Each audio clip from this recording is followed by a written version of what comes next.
Welcome to Justice Insight Cam. Join us as we review factual police encounters documented by official body cameras. We look past the initial footage to evaluate the legal context, factual accuracy, and critical lessons within. Let us seek justice through clarity. License and registration. Now. Is there a problem, officer? I'm just filling up my car. Don't play dumb. This vehicle was reported stolen 2 hours ago. This is my car. I'm Agent Marcus Riley. I'm the director of the FBI. Hands up now! The gas station surveillance camera captured it all. When the footage went viral 3 days later, one moment held everyone's attention. It hits at about the 2-minute mark. A black man in a button-down shirt and slacks is face down on the concrete next to pump 7, hands behind his head, and you can see his lips moving. The audio is clean enough that you can catch the words. Check the glove box. My FBI credentials are there. My service weapon is there. You're assaulting a federal agent. And the officer answers. This is the line that pushed federal prosecutors to step in. The officer responds, "I don't care if you're the president. You're going to jail." But the man on the ground wasn't bluffing. His name was Marcus Riley, and he'd been with the FBI for 12 years. He worked counter-terrorism. He'd investigated domestic terror cells. He tracked down suspects in 3 different states, testified before grand juries, and received 2 commendations for exceptional service. His clearance level was higher than most local police chiefs ever touch in an entire career. And at 6:47 p.m. on a Wednesday evening in Rochester, Minnesota, he was getting gas on his way home from the field office when Officer Todd Hutchkins decided he looked like a car thief. But we're picking up mid-scene again, so let's rewind. Marcus Riley grew up in South Minneapolis, the kind of neighborhood where becoming an FBI agent wasn't the expected path. They became a lot of things, some good, some not. But federal law enforcement wasn't typically on the list of possibilities. His father had worked construction until a fall from scaffolding left him with a back injury that ended his career when Marcus was 14. His mother cleaned houses, taking buses across the city to scrub floors in homes that cost more than she'd earned in a decade. Marcus watched her leave at 5 o'clock in the morning and come home at 7 at night, exhausted in a way that went deeper than physical tired. She'd sit at their kitchen table and soak her feet in warm water, and Marcus would sit with her doing homework, and she'd tell him the same thing every time. "You're going to college. You're not going to clean anyone's house but your own." Marcus listened. He went to college on a partial academic scholarship and student loans that would take him 15 years to pay off. University of Minnesota, where he majored in criminal justice because he'd had this idea since he was 16. Watching his cousin get arrested for something he didn't do, and watching how the cops didn't care whether they had the right person. They just cared about closing the case. Marcus thought maybe he could do it differently. Maybe he could be the kind of cop who actually cared about getting it right. He graduated with a 3.7 GPA and applied to the FBI. The application process was brutal.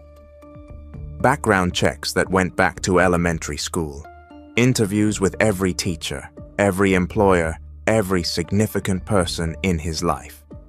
Polygraph tests, physical fitness tests, psychological evaluations. Out of his academy class of 52 candidates, 31 made it through. Marcus finished in the top 10. His first assignment was the Minneapolis field office, working white-collar crime. Not glamorous, but that's where most agents start.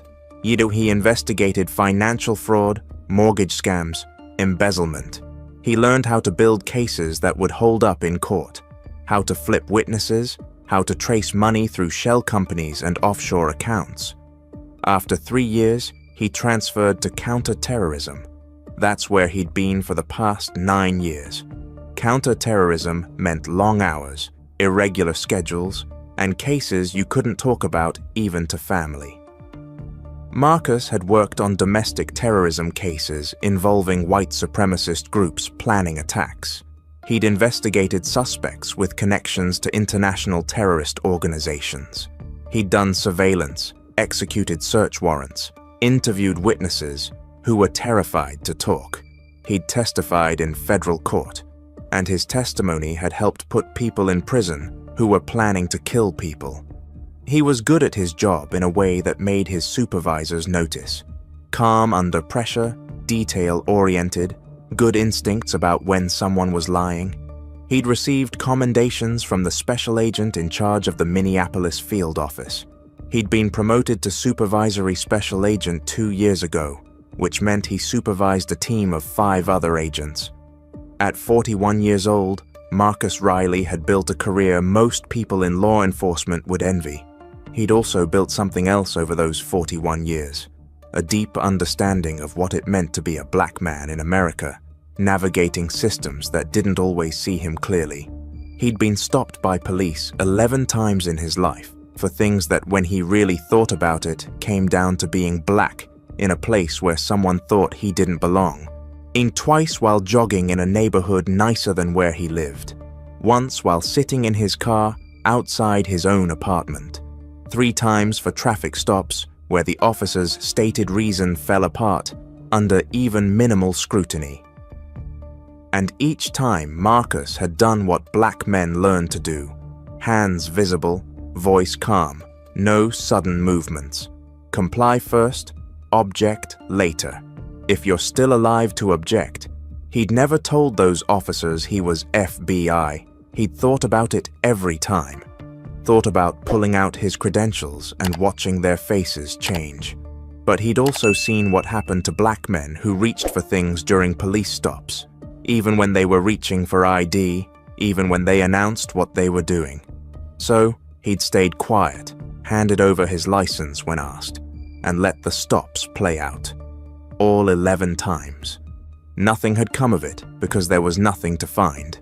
He wasn't doing anything wrong, he was just black.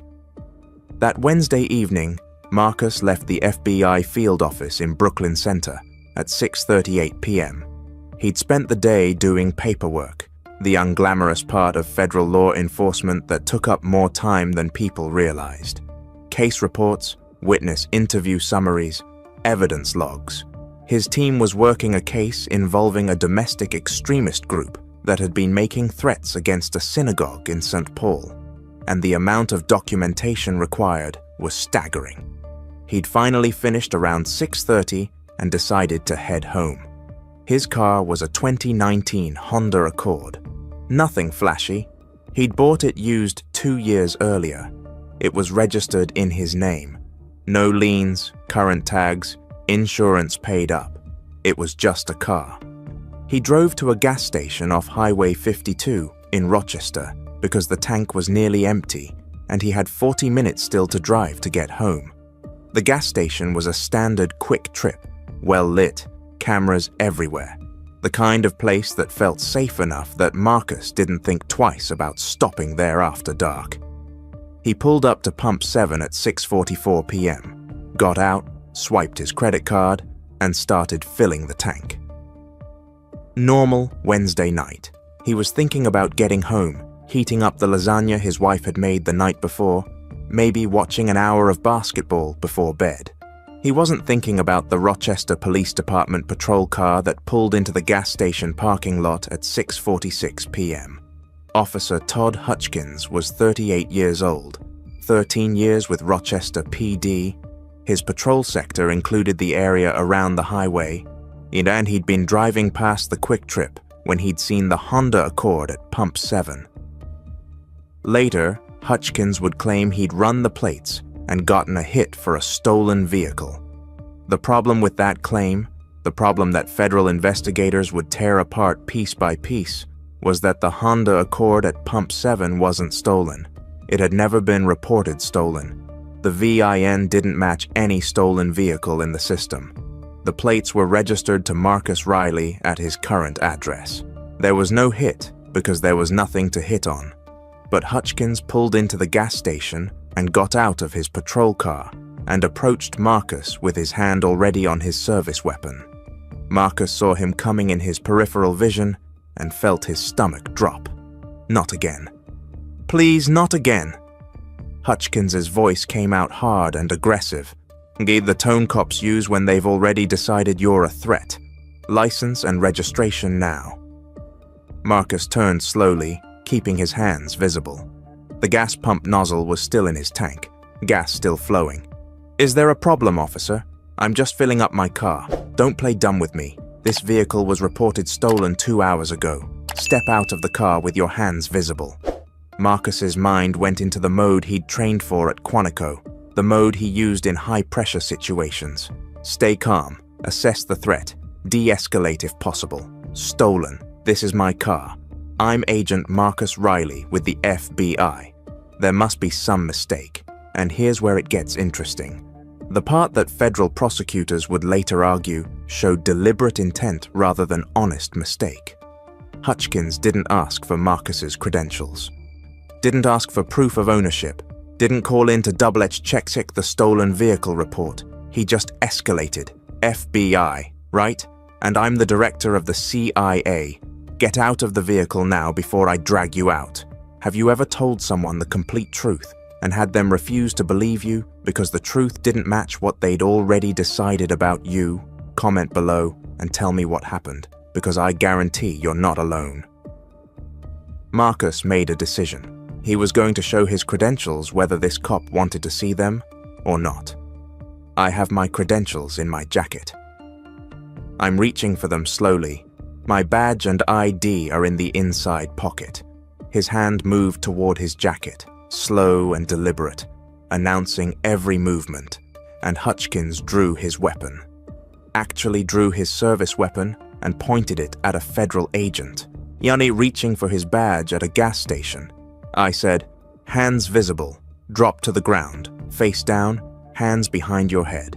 Do it now. The surveillance footage shows Marcus's hands go up immediately. Shows him getting down on his knees, then flat on the ground, hands behind his head. Complete compliance. And you can hear him on the audio, voice still calm, even though there's a gun pointed at him, still trying to de-escalate. I'm complying, but you need to know you're making a serious mistake. I'm a federal agent. My field office number is on my ID. Call them. Verify who I am before you do something you can't take back. Hutchins put his knee on Marcus's back, actually put his full weight on a federal agent's spine while reaching for his handcuffs. Zia and Marcus said the thing that would end up being quoted in every news article about this case. Check the glove box. My FBI credentials are there. My service weapon is there. You're assaulting a federal agent. Hutchinson's response, captured perfectly on audio, would become Exhibit A in the federal prosecution. I don't care if you're the president, you're going to jail. 2 more Rochester PD units arrived within 3 minutes, backup that Hutchins had called for when he decided to detain Marcus. Both officers got out and approached, and one of them, Officer Jennifer Hayes, a 7-year veteran, looked at the scene, and something about it didn't sit right with her. She walked over to Hutchins. What have we got? Stolen vehicle. Subject claims to be FBI but can't produce credentials. Hayes looked at Marcus on the ground, looked at the Honda. Something was nagging at her. Did you run the plates? Got a hit for stolen. Let me run them again. Hayes went back to her patrol car and ran the plates herself. The computer came back clean, registered to Marcus Riley. No warrants, no flags. Definitely not reported stolen. She got out of her car fast and walked back to Hutchins. Todd, the plates are clean. This vehicle isn't stolen. Who told you it was? I got a hit when I ran them. Well, I just ran them and got nothing. This car is registered to the guy you have on the ground. She looked at Marcus. Sir, what's your name? Marcus Riley. I'm a supervisory special agent with the FBI. His voice was steady, but you could hear the strain now. The stress of having a knee in your back and handcuffs cutting off circulation to your hands. My credentials are in the glove box. My badge, my ID, everything you need to verify who I am. Hayes looked at Hutchins. Did you check the glove box? He could have a weapon in there. He told you he has FBI credentials in there. Let me check. Hayes went to the Honda, opened the passenger door, popped the glove box, and there it was. FBI credentials in a leather wallet, badge with Marcus Riley's name and photo, official FBI identification card, and underneath those, a Glock 22 standard FBI issue with a serial number that would trace back to the FBI's quartermaster if anyone bothered to check. Hayes came back holding the credentials. Her face had gone pale. "Todd, he's FBI. He's actually FBI. You need to let him up right now." Hutchins stared at the credentials like they'd materialized out of thin air. "Those could be fake. Then let's verify. What's your field office?" She was talking to Marcus now, trying to fix this before it became unfixable, not realizing it was already way past that point. "Minneapolis, Brooklyn Center. The number's on my ID card. Ask for Supervisory Special Agent Chen. She's my direct supervisor." Hayes called the number. It was after 7:00 p.m., but FBI field offices are staffed 24/7. Someone answered. Hayes explained the situation that they had someone claiming to be Agent Marcus Riley in custody and needed verification. There was a pause. Then the voice on the other end got very serious, very fast. "You have Agent Riley detained." "Why?" "There was a misunderstanding about a stolen vehicle. Agent Riley's vehicle isn't stolen, and you need to release him immediately. I'm notifying the special agent in charge. Someone will be calling you in the next 5 minutes." Hayes hung up. Ia looked at Hutchins. "Get the cuffs off him now." The handcuffs came off. Marcus stood up slowly, his wrists raw and red. His shirt had dirt on it from the concrete. His back hurt where Hutchins' knee had been pressing down. He looked at both officers, and his face was completely neutral, giving nothing away, but his eyes were calculating. He was already thinking through what came next. Hutchins tried to apologize, actually opened his mouth and said the words, "I'm sorry, there was a misunderstanding, like that would fix it." Like apologizing for assaulting a federal agent based on zero evidence was enough. Marcus cut him off. "I want your name, badge number, and supervisor's contact information. I want the incident number for this stop. I want copies of your dash cam footage and any other recordings of this encounter. Oh, and I want it all in writing before I leave here." Hutchins stammered through providing the information. Hayes looked like she wanted to disappear. And then Marcus's phone rang. The special agent in charge of the Minneapolis field office calling to find out what the hell was going on. Marcus stepped away to take the call. He explained what happened, his voice still level, professional, but you could hear the anger underneath if you were listening carefully. The Saisi told him to get medical attention if needed, to document everything, and to come to the office first thing in the morning, because this was going to be a problem. Marcus didn't go home that night until after 11 p.m. He went to an urgent care clinic and got examined. The doctor documented bruising on his back, abrasions on his wrists from the handcuffs, either elevated heart rate consistent with acute stress. Marcus asked for copies of everything. Then he drove home, and when he walked in the door, his wife took one look at his face and knew something terrible had happened. He told her, she cried, he didn't. He'd cried the first few times this kind of thing had happened years ago. Now he just felt tired. The FBI doesn't mess around when one of their agents gets assaulted by local law enforcement. By Thursday morning, the Minneapolis field office had contacted the Department of Justice. By Thursday afternoon, the Civil Rights Division had opened an investigation. By Friday, the story had leaked to the press. FBI, agent detained at gunpoint by Rochester police, claims racial profiling. The gas station surveillance footage was obtained through official channels and was eventually released during the federal investigation. It went viral, 28 million views in the first week. The footage showed everything: a black man filling up his car, a cop approaching aggressively, the man complying with every order, getting forced to the ground, staying there with a knee in his back, while the cop who put him there refused to even check whether his story was true. The response was immediate. The FBI Agents Association issued a statement condemning Rochester PD. The National Organization of Black Law Enforcement Executives called for federal intervention. Civil rights organizations held protests outside the Rochester Police Department headquarters. Then the Department of Justice did something they don't do lightly. Now, they announced a pattern and practice investigation into the entire Rochester Police Department, not just into Hutchkins, but into the whole department to determine whether there was a systemic pattern of civil rights violations. The investigation took 14 months. Federal investigators analyzed 5 years of data from Rochester PD. They reviewed 12,000 traffic stops. They looked at use of force incidents, arrest patterns, complaint handling. They interviewed 147 community members. They analyzed body camera and dash camera footage from hundreds of encounters. What they found was damning. Rochester PD stopped black drivers at 3.2 times the rate of white drivers, even after controlling for crime rates and neighborhood demographics. Black drivers were searched at 4.1 times the rate of white drivers, despite being found with contraband at lower rates. The hit rate for searches of black drivers was 18%. For white drivers, it was 37%.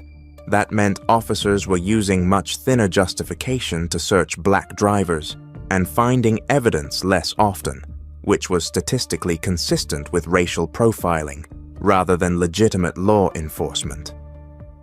The DOJ also found that Officer Todd Hutchkins was not an isolated case. Over 13 years, Hutchkins had made 2,100 traffic stops. 1,847 of them were of black drivers. That's 87.9% in a city that was 16% black. His search rate of black drivers was 41%. His search rate of white drivers was 8%. And here's the kicker. In 13 years, he'd never once stopped a vehicle that was actually stolen. Not once. But he'd claimed dozens of times that vehicles were stolen or matched the description of stolen vehicles. And in every single case, he'd been wrong. The pattern was so obvious, so statistically impossible to explain by anything other than deliberate racial targeting that federal prosecutors didn't just go after Hutchkins. They went after his supervisors for failing to identify and stop the pattern. Todd Hutchkins was fired 6 weeks after the incident with Marcus. The termination letter cited unlawful detention, assault on a federal officer, filing a false report about a stolen vehicle, and conduct unbecoming an officer. But firing wasn't enough for the FBI. The Bureau pushed for federal charges, and 3 months after Marcus was forced to the ground at a gas station, the indictment came down. United States versus Todd Hutchkins. Body deprivation of rights under color of law, assault on a federal officer, making false statements in official reports. The charges carried up to 15 years in prison. The trial was held in federal court in Minneapolis. Marcus testified. He sat in the witness box in a suit and tie and calmly explained what Hutchkins had done.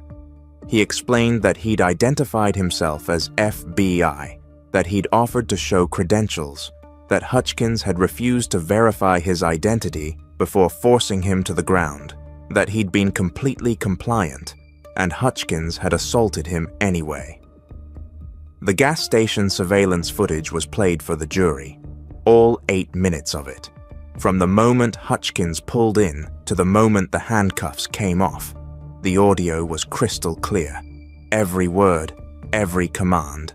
Marcus's calm responses, Hutchkins' aggressive escalation. The moment where Marcus told him, "You're assaulting a federal agent," and Hutchkins said, "I don't care if you're the president." The defense argued that Hutchkins had made an honest mistake, that he genuinely believed the vehicle was stolen based on a computer error. The prosecution destroyed that argument by showing that Hutchkins had never actually run the plates, that the computer system had no record of him running a query on that Honda at that time. and that he'd lied in his official report about receiving a stolen vehicle hit. They also brought in a statistical expert who testified about Hutchins' stop patterns over 13 years. The expert explained that the racial disparities in Hutchins' stops were so extreme they couldn't be explained by chance or by legitimate law enforcement activity. The only explanation was deliberate racial profiling. The jury took 8 hours guilty on all counts. Todd Hutchins was sentenced to 7 years in federal prison. The judge who sentenced him said from the bench that Hutchins had violated the civil rights of countless citizens over more than a decade, that he'd attacked a federal agent in the course of his duties, and that he'd lied about it in official reports. The sentence reflected the seriousness of all of it, but the consequences went further. The Department of Justice's pattern and practice investigation concluded that Rochester PD had engaged in systematic racial discrimination in traffic stops and searches. The city entered into a consent decree requiring comprehensive reforms. Every officer would receive mandatory implicit bias training. No all stops would be documented with officers required to articulate specific reasonable suspicion. Stop data would be analyzed monthly for racial disparities. A civilian oversight board would be created with authority to investigate complaints and discipline officers. Federal monitoring would continue for 5 years. The consent decree was signed in federal court. It was 127 pages of specific requirements for how Rochester PD would have to change the way they policed. Marcus Riley is still with the FBI, still a supervisory special agent working counterterrorism. He was promoted to assistant special agent in charge 2 years after the incident. He's been asked to speak at FBI training meetings about the experience, and he's done it several times, though he says it never gets easier to talk about. In one of those training sessions, he said something that stuck with a lot of the agents in the room. "I spent 12 years investigating threats to this country. I've put people in prison who wanted to kill Americans. And the most afraid I've ever been wasn't facing down suspects or executing high-risk warrants. It was lying on the concrete at a gas station with a cop's knee in my back. Knowing that cop didn't see me as an FBI agent or as a person, just as a threat that needed to be controlled. That's what keeps me up at night, not the terrorists. The cop who looked at me and decided I was guilty of something before I'd even spoken. The gas station footage has been viewed over 40 million times. It's shown at police meets. It's used in FBI training. It's cited in court decisions about racial profiling. And here's the thing that nobody wants to talk about, but everybody needs to hear. Marcus Riley had everything going for him. FBI credentials, federal badge, service weapon, 12 years of protecting this country. A security clearance most people will never have. And none of it mattered the second Todd Hutchins saw him and decided he looked like a criminal. Think about what that means. Really think about it. If an FBI agent investigating terrorism can be forced to the ground at gunpoint while getting gas because a cop decided he looked suspicious, what's happening to the teenager working at McDonald's who gets pulled over on the way home from his shift? What's happening to the nurse driving to the hospital for the night shift? What's happening to the teacher, the accountant, the construction worker, the college student? And all the people who don't have federal badges to prove they're not criminals? I need you to really sit with that question. And if it makes you uncomfortable, good. It should, because this isn't about one bad cop in Minnesota. This is about a system that lets cops like Hutchins operate for 13 years, making 2,100 stops, 88% of them black drivers. And nobody ever looks at the numbers and asks why.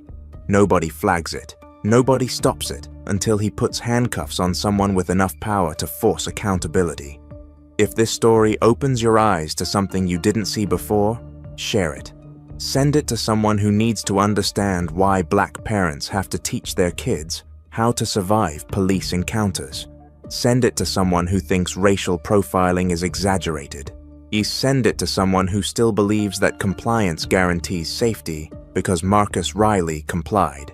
He did everything right, hands visible, voice calm, identified himself clearly, offered credentials, followed every order, and he still ended up face down on concrete with a knee in his back. That's the reality. And until more people understand that reality, nothing changes. Thanks for staying until the end.